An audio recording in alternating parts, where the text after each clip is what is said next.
Good afternoon, everybody. My name is Donna Fiesel, and I'm your host of Donna's Edge television talk show, Where Truth Matters. Thank you so much for watching every day, Monday through Friday, beginning at 2 p.m.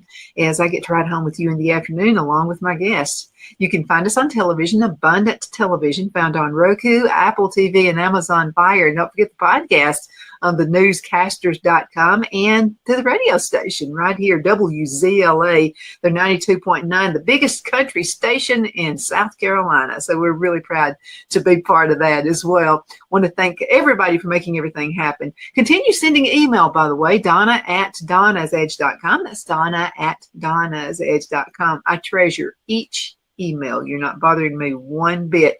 So you keep sending them. And I have learned to look in another file that can go, it's kind of like a trash file or something. So I've learned to go in that. So I had missed some of them, but I'll go ahead and keep looking for that as well. I have Clint Day with me right now, and Clint's a good friend. He is actually with the Newscasters.com. And you guys are, every time I turn around, you guys are growing in leaps and bounds. So what's the secret? Well, thank you so much, Donna. We appreciate the opportunity to be here with you today. And the opportunity is growing, as you said. Newscaster Studio is blessed by great people, podcasters like you, and testimonies and stories that you have that really changed lives. And I think there's a real need that the classic case of find a need and fill it. And that's what I grew up in a family. As you know, we've talked about that in the past. Growing up in the Days Inn family, my dad always talked about that. Find a need and fill it. And there's a need for those conservative, the truth, like you said, the truth will set people free. And we want to get the truth out there with our podcasters. And God has really blessed it. And we're grateful for the opportunities. Oh, absolutely. You know what, Phil and I went back to Alabama to take care of our sponsors there. They all stayed after the move. And so we stayed at the Days Inn there. And that's fantastic. Well, our family, my dad started in 1970. Our family actually sold it in 1984. My dad had told my mom that he had passed away at 44 from bone cancer, and he told my mom, that's one of the last things he said, sell it in about 5 years so you can do well with it. And that's what she did. But our family still has my dad's name's up there. You know, he started it. It's a great family memories. I was about 11 when he started it on Tybee Island, Georgia. And that's what I want to encourage people. If they have a dream, they have a vision that God's given them that they want to carry out, I want to encourage them to take the risk and do it. You know, sometimes it's hard to take the risk. You know, you always think of what ifs, what if it doesn't work out? But what do you answer? What's your answer to that? What if it doesn't work out? Well, again, I just think we got to do what we feel like God's telling us to do. And to me, the key is to have a relationship with him through his son, Jesus Christ. That's the key thing. And when you get that relationship, he can help guide your steps. One of the things I enjoy doing is reading the Bible, especially Proverbs. It's great wisdom on business, relationships, the way God made things in this world. And that's where really want to point people to first, is get that relationship. And once you get that relationship, you can hear what God wants you to do. And by reading his word, by being around other encouraging people like yourself. One thing I love about what you do, and this is one thing we were taught in our family growing up, is it's got to be a good deal for everybody. It's got to be a win-win situation. And you've always been one of those promoters for us at TNS, the Newscaster Studio. We in turn love to promote what you do. And that's a win-win. That's what we ought to be about. It shouldn't be about competition, jealousy. We want to encourage people to encourage others to be successful with what God's called them to do. Well, I know we talk about competition, but I've never really thought of competition before.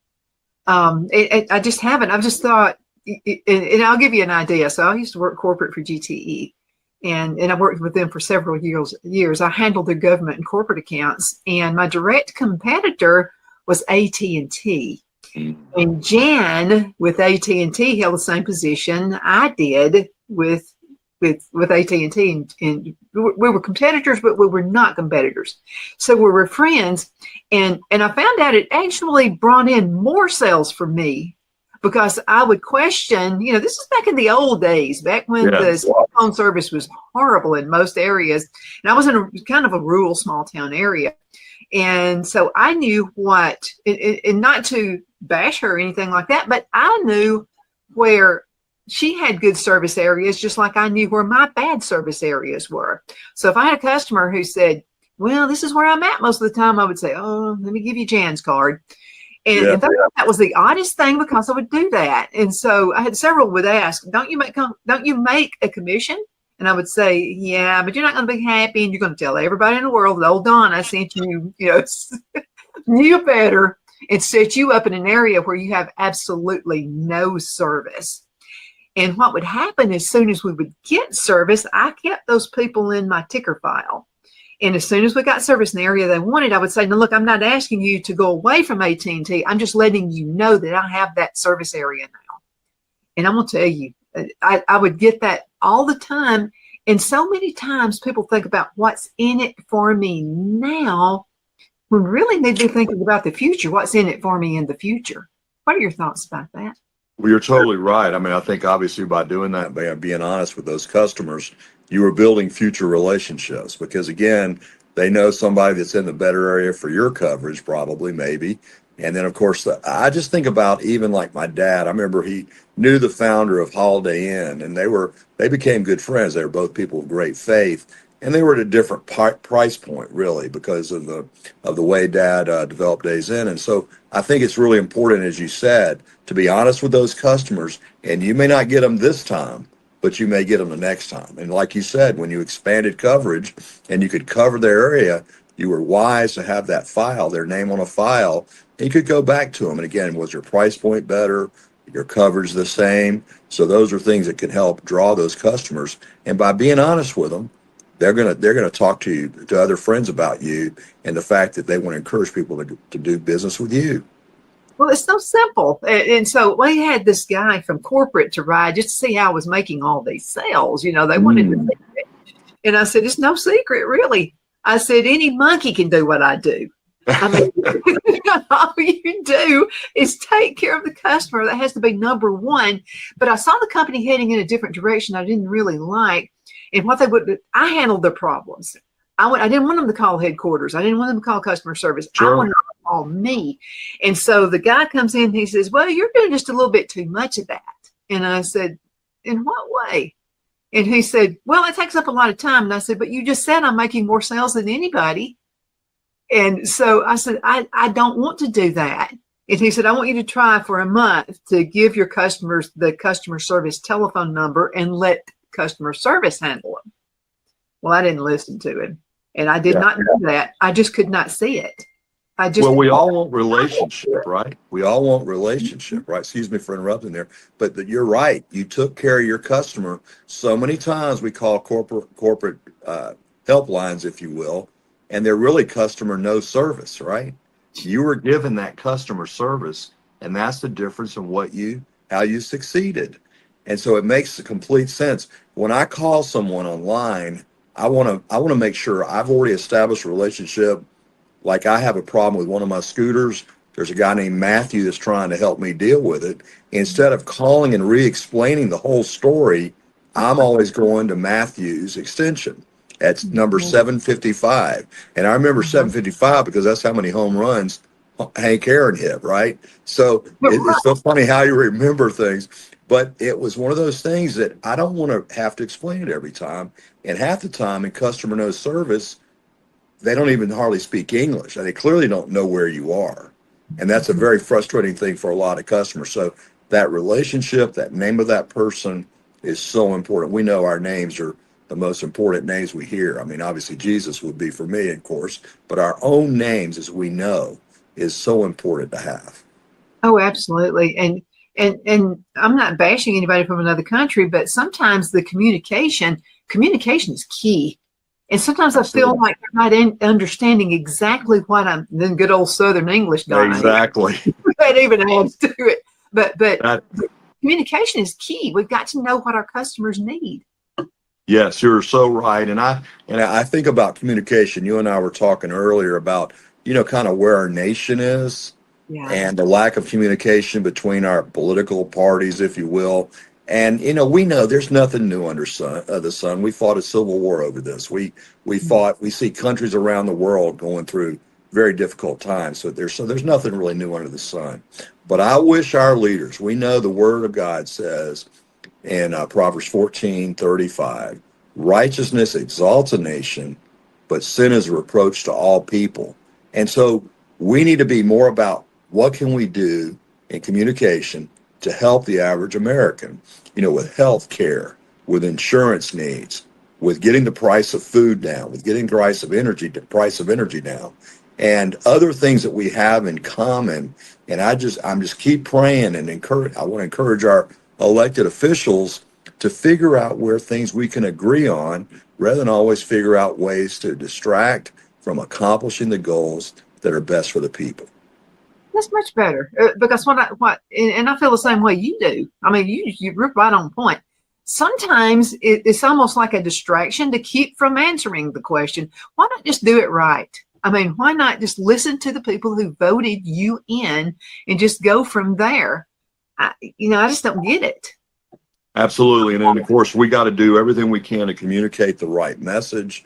You keep using that word. It's so true, to connect with people with those kitchen table needs. And I think that I'm praying and hoping that our country will turn back to that.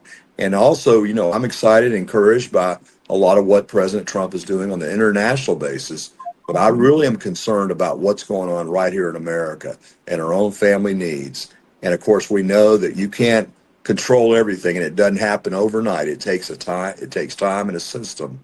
But I think obviously our leadership right now under President Trump is taking us in the right direction. But there are also things we can learn from the other side. I mean, in our own families growing up, my dad was more of a Republican, my mom was more of a Democrat, more of a conservative Democrat, that Southern Democrat that we all respected so much growing up. And they've kind of gotten away clearly from that foundation now. The left, if you will, controls that party, as we know. But we got to keep telling the truth. I mean, I love the fact that your show tells the truth and it points people in the right direction. Yeah, and that's what it's all about. Let's talk a little bit about your background, because you ran for office too. Yes, ma'am. I was a former state senator, and I really enjoyed that. The thing that I liked about it the most was when someone had a problem, you could help them fix it. There's so many times you mentioned the bureaucracy you got caught up in sometimes in business, but the government can put up walls that just don't make any sense sometimes. And you can get on the wrong side with the local bureaucrat or whatever.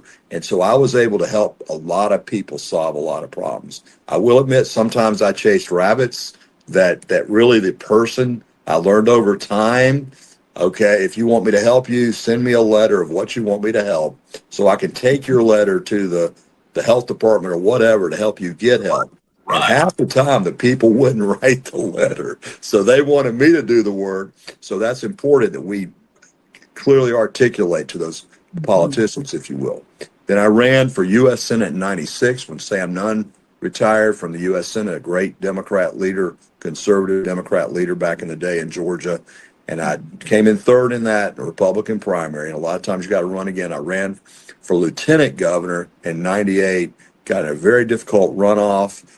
I came in second on that one, 51-5 to 48-5. So it was so close. And that gentleman went on to lose to the Democrat that year. And then that next year in 2002, that was 98, 2002, that's when the Republicans took over. And I just needed to focus on other things rather than run again. I really needed to focus on my family. And I'm really glad I made that choice, even though sometimes it's not what we want. God will shut a door. But we know, looking back on it, it worked together for good. Well, sometimes you just have to go through the process, whether you actually get what you want or not. That's why I learned most of my lessons. I didn't get what I was looking for, but it was the journey on the way where I actually learned and was able to take those mistakes and try to turn it into something else. Absolutely. I mean, you see these great business people that are so successful. I mean, we see them, they have failures all the time. I mean, Elon Musk, even, who we consider probably one of the wealthiest, if not the wealthiest person in the world. I mean, sometimes those rockets blow up, and that's the way it goes. But that's what like you say, you learn from those mistakes, and then you learn how to correct it and hopefully get that rocket where you want it to go. Absolutely. And sometimes the rocket's not even going in that direction. It'll go into another direction. That's right. Then it's actually a better place for you than it would have been had you got what you wanted, so to speak. Absolutely. And I think you're 100% correct. I think pretty much every time in my life, when God shuts one door, he always opens a better door. Absolutely. Let's talk a little bit more about our elected officials, because, sometimes we feel like they're not listening to us. What is the proper process? So what if you wanted your state, let's say, someone's running for Senate, and you wanted your state to be the one that focuses on getting new companies to come in? How do we need to state those questions to the folks in office? I don't want to be a turnoff, but I want to communicate. Absolutely. And I think it goes back to what we talked about earlier, find a need and fill it. And then I think about it's getting to know that person when they come to your community, and you have the opportunity to see at a Republican Party or Democratic Party meeting that they're speaking there, then go have your voice be heard. And then I think it's really important that we be respectful with anybody, but especially the elected officials. I mean, some people can be so negative and so outspoken and maybe so loud and really outright mean that, a person's not going to be listening to someone that's just being mean about stuff. So I think we got to be polite. We got to have I think you're right, have that question clear of what you're desiring. And again, the importance of building business and bringing business to the community for those jobs. And we've got a lot of changes going on. We're hearing about more and more young people not getting a job coming out of college. And my advice to them would be go work at the bottom in the mailroom if you have to. I mean, what's the big deal? Because, I got an education. I don't want to work in the mailroom. Well, if you have an education and you work hard, you're not going to be in the mailroom very long. And the mailroom is going to give you an opportunity to meet every executive in the place. And I've even seen, we recently gave an award to a gentleman that helps run the Tampa Bay Bucks in collaboration with the Florida State Hospitality School, an ethics award. It's actually done in memory of my dad. But this guy started out in the low ranks in the stadium.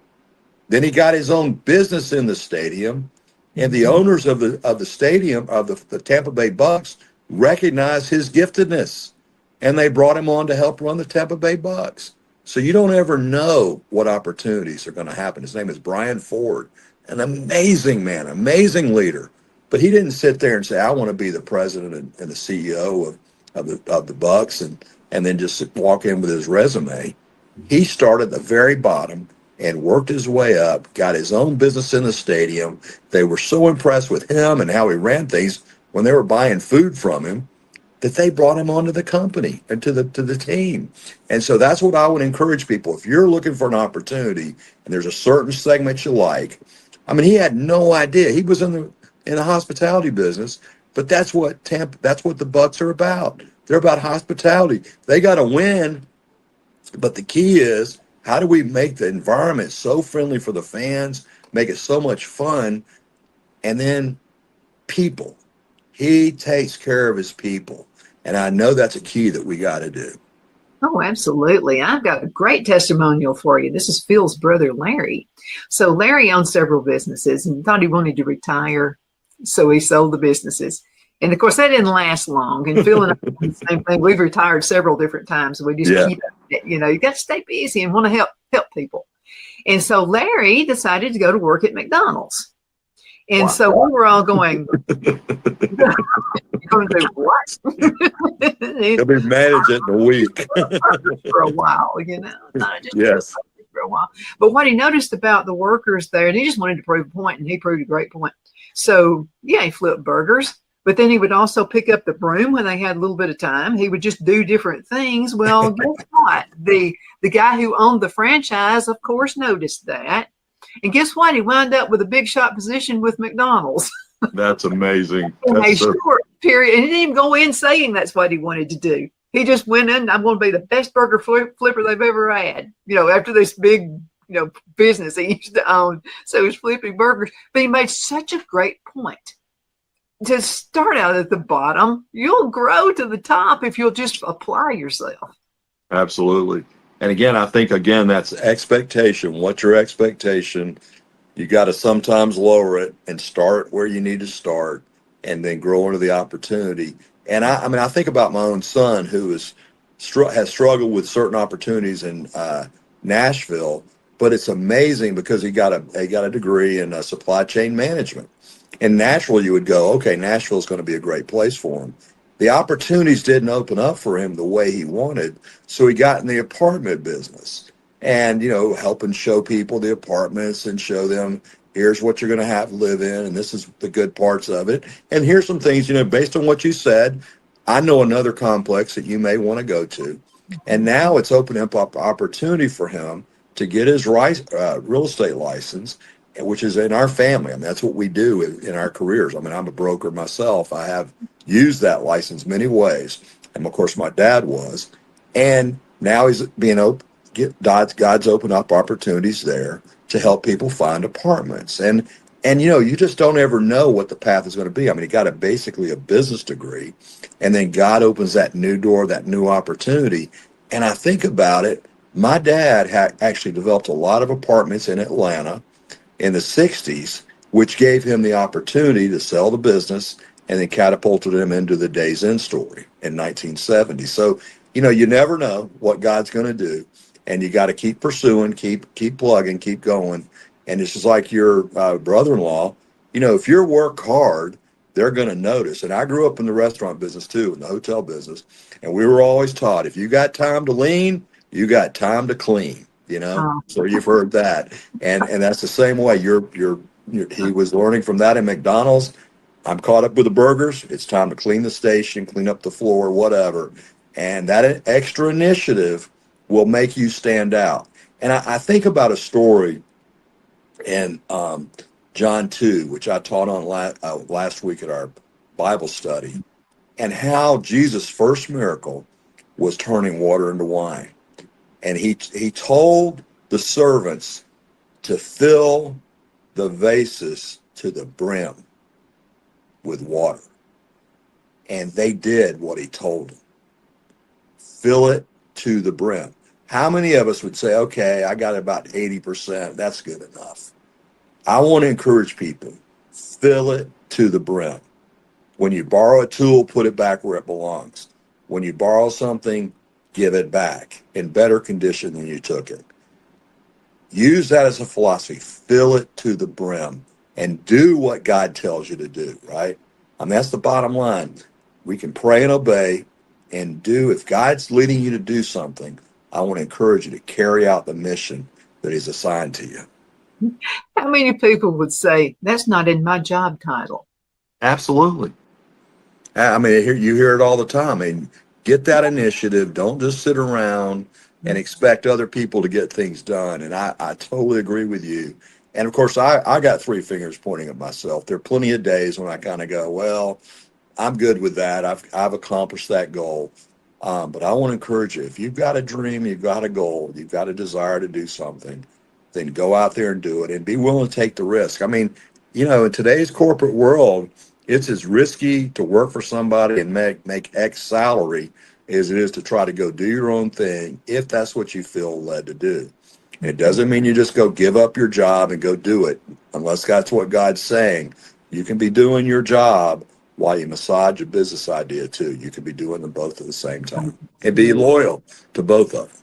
Well, I'll have to tell you what I noticed in the corporate world when I was there is the competitor wasn't necessarily the one who gave me problems. My biggest competitors were the people I worked with. And so I did the outside sales, you would say.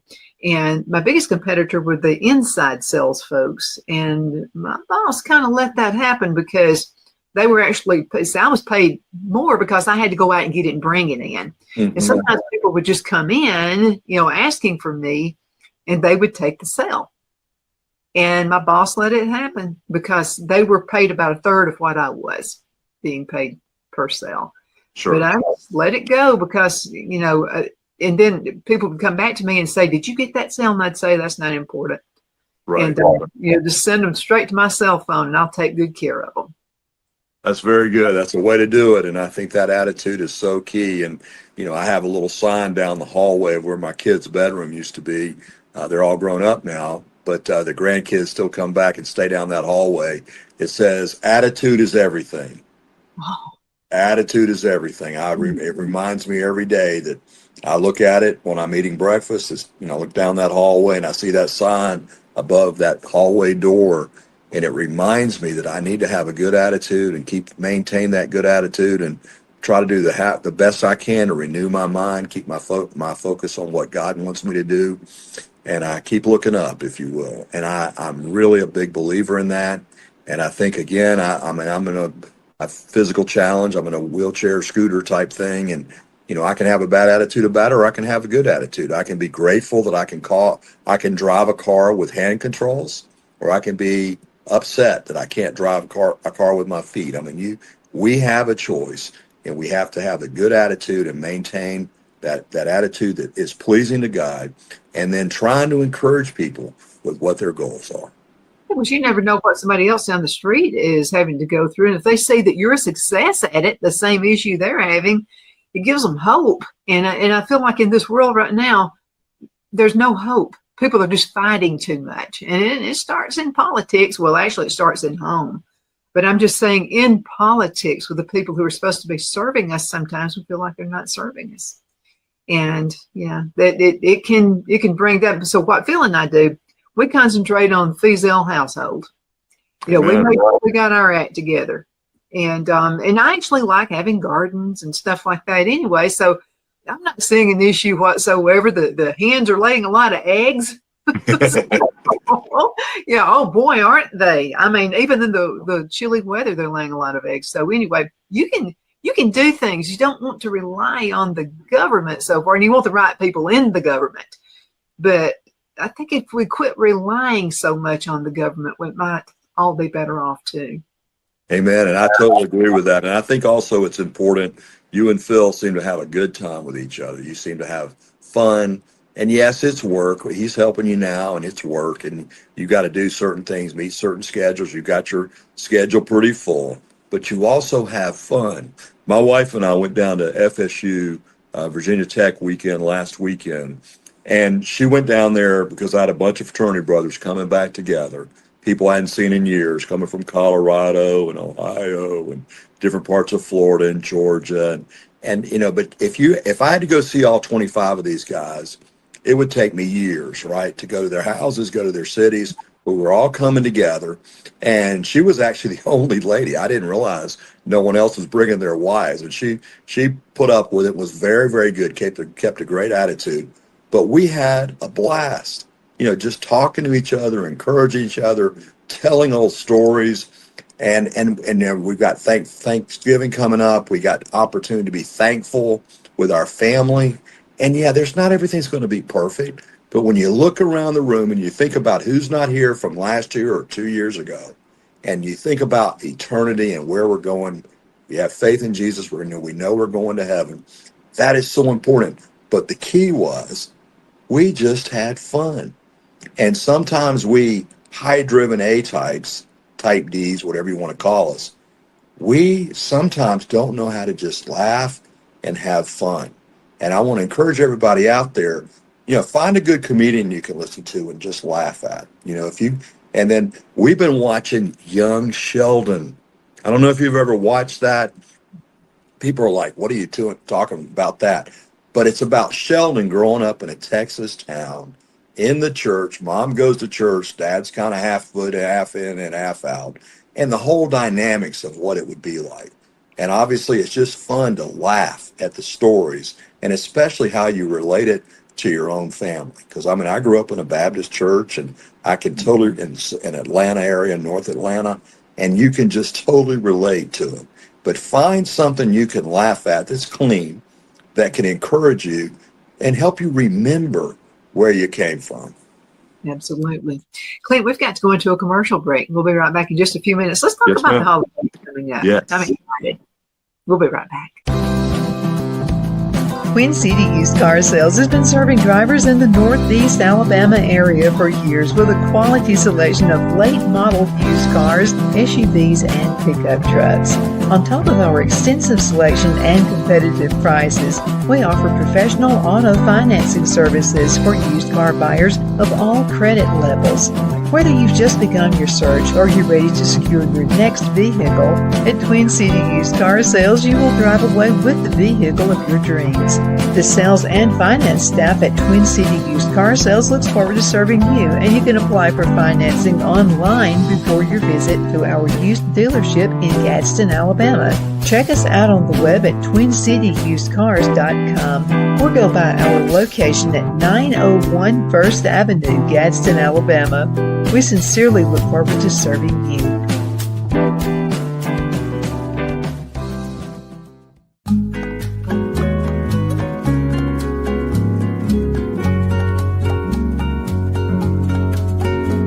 At Lamone's Mexican Restaurant, located in Henniger, Alabama, and voted Best Mexican Restaurant of DeKalb County, Alabama 2020, we're here to serve you with authentic Mexican cuisine. Order easily online by going to lamonsmex.com or call 256-657-3999 to place your order. We're open Sunday through Thursday 11 a.m. to 9 p.m. and Friday and Saturday 11 a.m. to 10 p.m. Whether you're celebrating a cozy date night for two or a celebration for a crowd, at Lamone's you'll love our atmosphere and friendly servers. Thank you for dining with Lamone's Mexican Restaurant.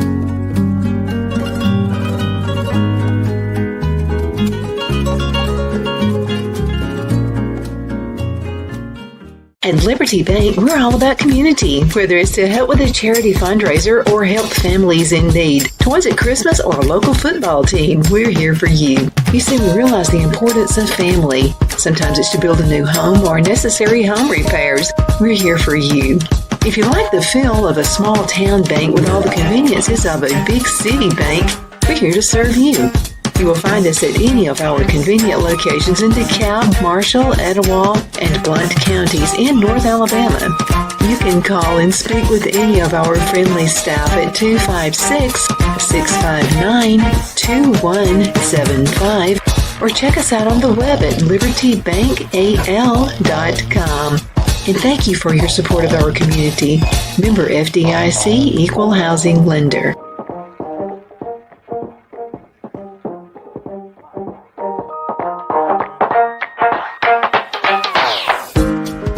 I'm excited to announce our Christmas extravaganza is finally here.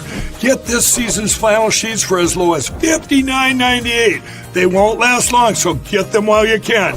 Our famous My Slippers, they haven't been on sale for over a year. Regularly $119.98, now only $59.98. Our 6-piece towel sets are back in stock with extremely limited quantities, only $29.98. With hundreds of MyPillow products, there's something for everyone on your Christmas list. Bathrobes, duvets, quilts, down comforters, and so much more. So go to MyPillow.com or call the number on your screen. Use your promo code to save on all MyPillow products. For example, flannel sheets for as low as $59.98. Or our 6-piece towel sets, just $29.98. But that's not all. I'm extending our 60-day money-back guarantee until March 1st of 2025. Plus, all orders over $75 or more ship absolutely free. We are back. My name is Donna, and I'm your host of Donna's Edge Television Talk Show, where truth matters. Thank you so much for watching every day, Monday through Friday, beginning at 2 p.m. on the Eastern Time Zone. As I get to ride home with you in the afternoon, it's always such a fun ride. I love having Clint Day on the show with me. Clint, so good to be with you today. Great to be with you, Donna. Thank you. It's always so much fun and informative, too.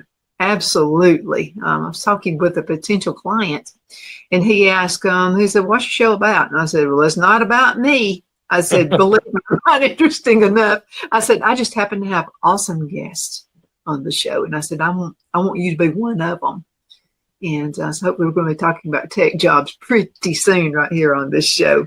Wanted to say thank you, though, to Northeast Alabama Community College. And they're staying with us as well. They're out in Alabama. And so we've talked a lot about tech jobs with them as well. I wanted to mention this. We were talking about jobs earlier. So Phil and I had some electrical work done here and with our rental property that's on the land as well. And so young guy and had another guy with him and new truck. And so he did his job, very, very precise and everything he did, very good customer service and asked a lot of questions. And waited on us to give him the answers before he even proceeded with his job. And so after it was all over with, I said, I just wanted to congratulate you guys. I said, I'm very, very impressed. And so the guy who did most of the work looked at me and he said, my buddies all went to college and got their degrees and all this kind of stuff. And he said, they kind of hammered me about going to tech school, and he's going to college too, but the company's paying for it. So there are things you can do, And he said, the thing about it is we all meet up sometimes and go out to eat. They get like the cheapest thing on the menu. And he said, I can eat a steak if I want to. He Absolutely. said, I paid cash for my truck, put a big down payment on his house. And he said, all because I was willing to do it a different way. And I said, I know what you mean. I said, the company I used to work for would actually reimburse us, GTE, if you wanted to further your degree. And by the way, companies want you to further your degree. And if you'll just ask, all they can say is no. And of course, there's the credentials. Sometimes they'll say, well, we need you to hang on to this company for 2 years. We're going to pay for it. You had to keep up a particular grade point average. You had to pay for it up front. They would reimburse you.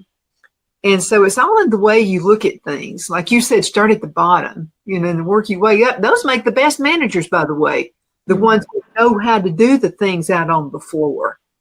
And I'll mention another lady. Her name is Kaylee, and she's with the Gadsden Mall in Gadsden, Alabama. And so her mall is doing awesome. One of the reasons why is because she was in retail. She started out on the floor, used to work for Body, I think Bed, Bath and Body. I think that's who she worked for. So Bed, Bath and Beyond. Beyond, that's it. I'm so glad you. Yes. So you give them, because this was awesome. Yes. She got this great training on the floor. Mm-hmm. Then she moved to management. Well, guess what? She knows how to answer those questions for the mall merchants. When they're coming in and they feel like, well, she's just not up there on some tower somewhere looking down on us. She will actually go to each merchant and she'll notice something that could just be, a little bit needs to be reinvented. And she'll mention that, not to tell them how to run their businesses, but to help them so they can make a profit. And that's what it's all about. And I think she's fabulous. So I told her we were moving and she said, where are you moving to? Because she's one of my sponsors. Mm-hmm. I said, well, we're going to be close to the Anderson, South Carolina area.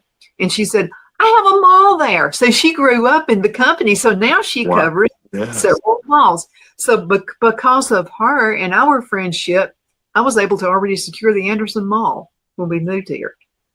You never know where it's going to lead you. That's right. That's so true. And I think about, you're talking about AI and the impact of this too. And like you say, relationships, you don't want to burn bridges. You never know when you'll cross that bridge again. And it's just so true how God opens those doors and you're treating the person right. They treated you right. You helped them build their business.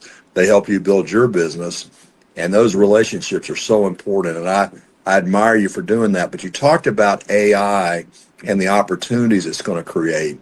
And we hear a lot. There's been some problems with the financial side of AI. It's a bubble that's going to burst or whatever, like the other bursts that have happened. But the bottom line is that's a product that is here to stay. And we see the benefit of it. We can write a paper. We can do different things. We can give it ideas, and it can help us communicate. I mean, there's no doubt.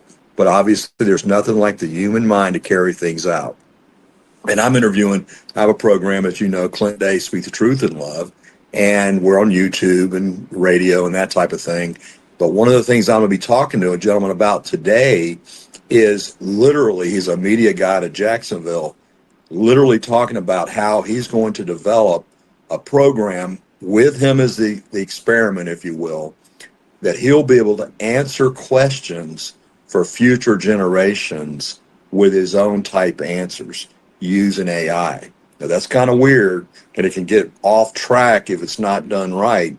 But think about that. If you had the ability, and I don't want to be creepy about it, but when you think about it, if you had videos of someone you respected, a family member, grandmother, granddad, whatever, a mom or dad or whoever it is, that has mannerisms of that person, and you could ask them a question, and not to be weird about it, again, not like a genie in a bottle or anything, but if they had the fundamentals of what their voice was and how their mannerisms, how they use their hands, their eyes, whatever, just think about that, how neat of an idea that could potentially be to encourage somebody. So, how many times do you think about, like in my dad's case, he died, passed away, but he's promoted to glory, as like I like to say, at 44. But think about the times, what was their voice like? And I can go back to where he was on Christian television or whatever, and I can hear him say certain things, and I remember his voice. I still remember it, but when I hear it, it doubles up, But think about that idea, that concept. And so there's some things that we can do that are going to be good with the AI, but you also know there needs to be regulations to make sure it's done in the proper way. And then you got China over here and other competition that are going to just let it run wild, if you will. Mm-hmm. So there needs to be that balance that our government has going to have to play a role in to make sure it doesn't get out of hand, because I'm sure you've even heard Chat GPT, some lawsuits have been brought against them recently because they were AI was advising how to take someone's life. And that's a very scary aspect. But then you look at the other side, hey, I want to develop a business plan, and I'm going to give you the ideas of what I have, and it can help you come up with that business plan in ways that, an SBA loan application or whatever, they have good questions there too, and help you develop that business plan. But anyway, that AI is so it's critical right now at what it's doing in our society. Oh, absolutely. I would love to be able to go back and talk to my great grandmother, and I'll tell you why.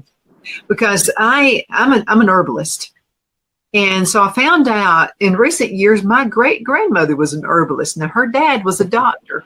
Yes. And this is back in the day. My great great grandfather was a medical doctor, paid with chickens, that kind of thing. I mean, that's the kind of medical doctor he was. You come from a very smart family. Oh my goodness. I did not know my great grandmother was an herbalist. She was just not called an herbalist. So my aunt Elizabeth, who's 104 years old, wow, has more smarts to her than most 20-year-olds do. But now she reads and she's still active. She lives by herself, by the way, does not want anybody to live with her. She's just a very independent woman. So she told me, she said, now, my mother did what you do. Wow. And I said, well, what did she do? And she said, she raised bees. She said, you raised bees. She used the honey from the bees in salves. Wow. Yeah, and they were used for medicinal reasons for people. And she said she used like roots of trees and stuff like that. And she said, exactly like you're doing.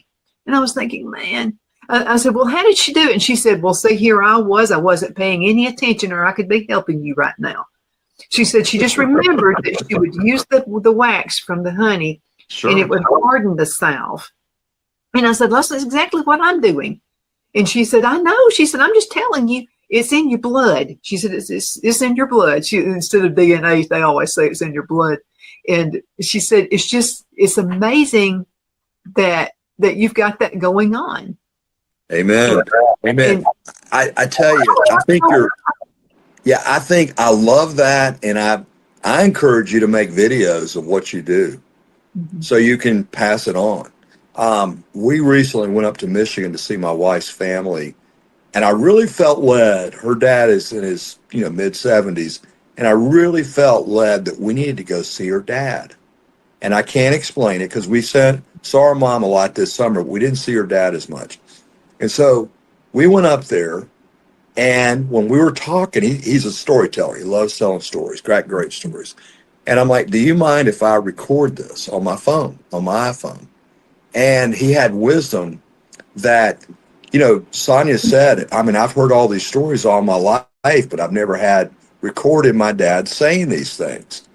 And I want to encourage people out there, if you got a video or whatever you want to do for a family member, even if it's just maybe wishing them a happy birthday. I mean, whatever it is. This is your first birthday, one of my granddaughters, right? And do the 1-minute video or whatever you want and tell the story. Tell what's important to you. Give it to that person.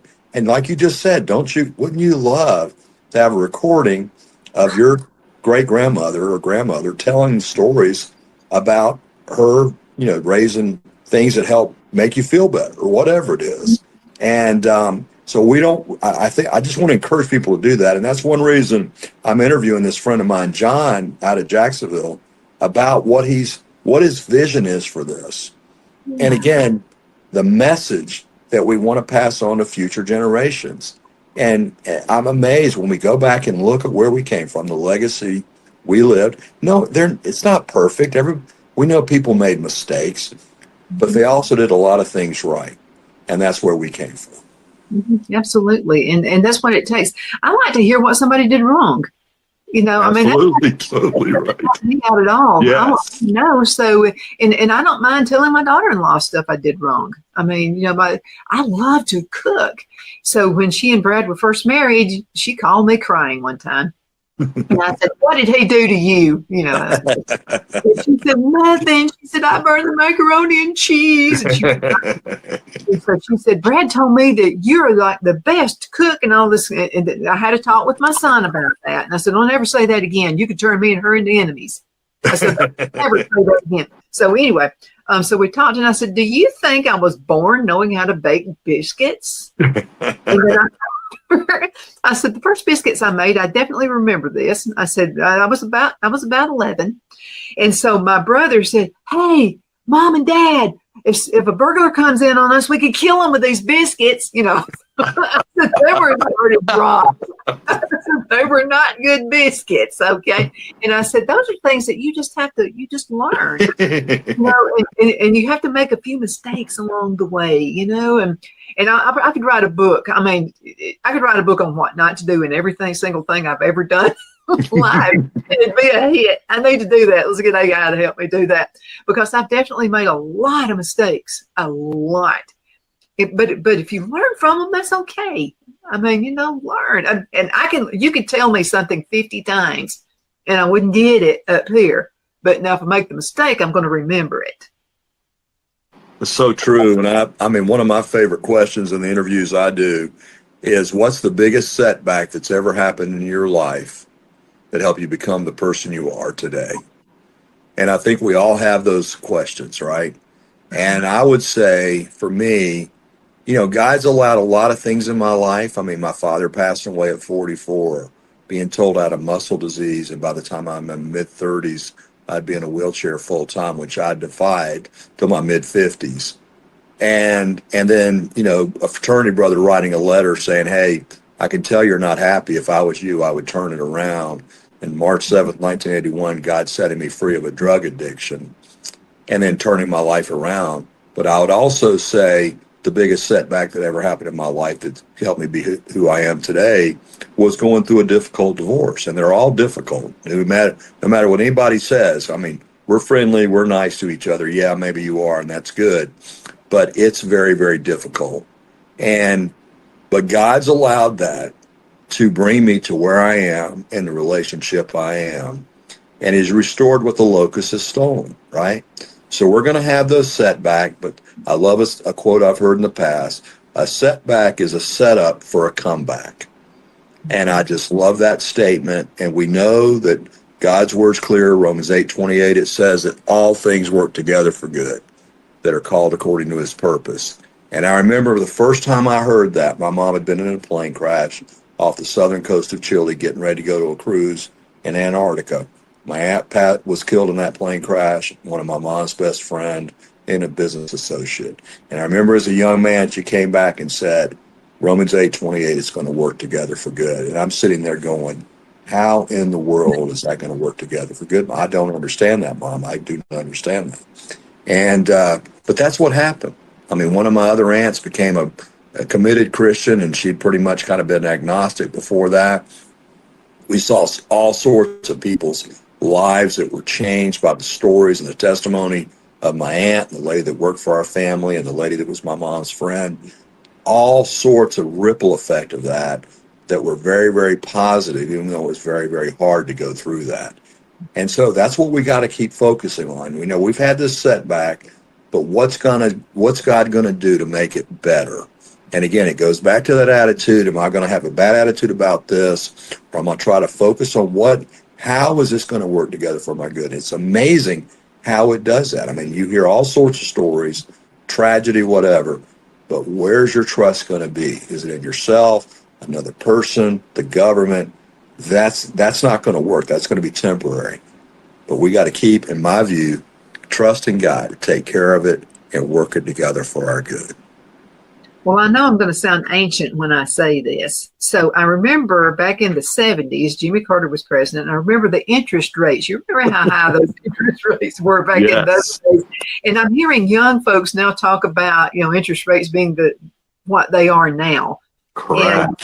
And I don't want to sound like old fogey and all that kind of stuff, but I'm sitting there thinking, what would you do if interest rates were in the almost 20%?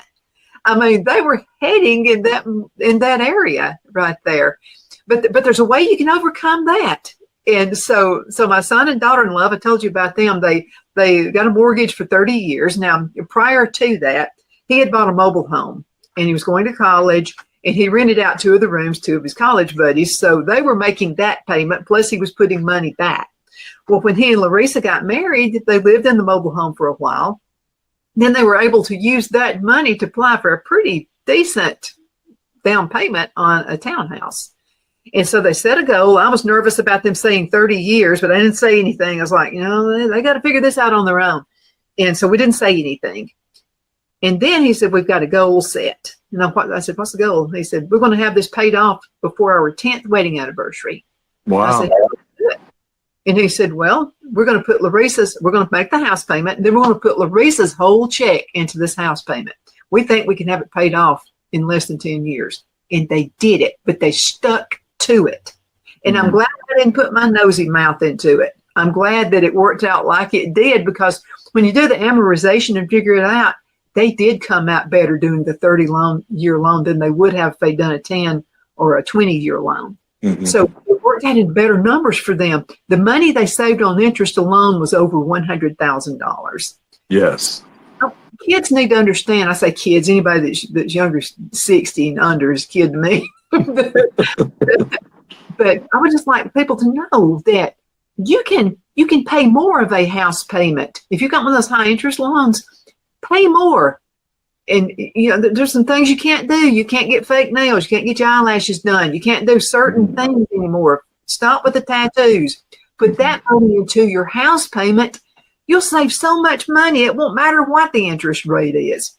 You'll still be able to survive and save money. Amen.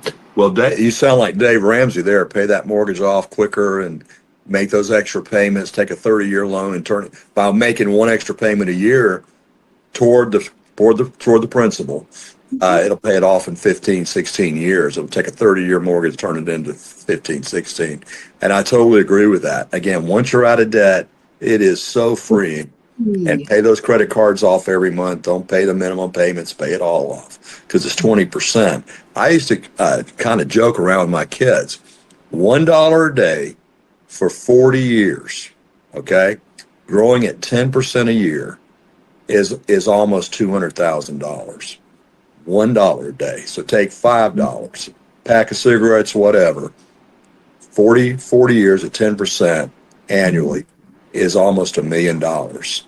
So those people making that decision, they're playing those $5 lottery tickets. They're paying $5 for the coffee. They're paying $5 for the pack of cigarettes. Quit doing that. Take that $5 a day. At the end of the year, pick your favorite stock. If it's whatever you like, pick your favorite stock. And by the time you're, 40 years later, you have almost $1 million.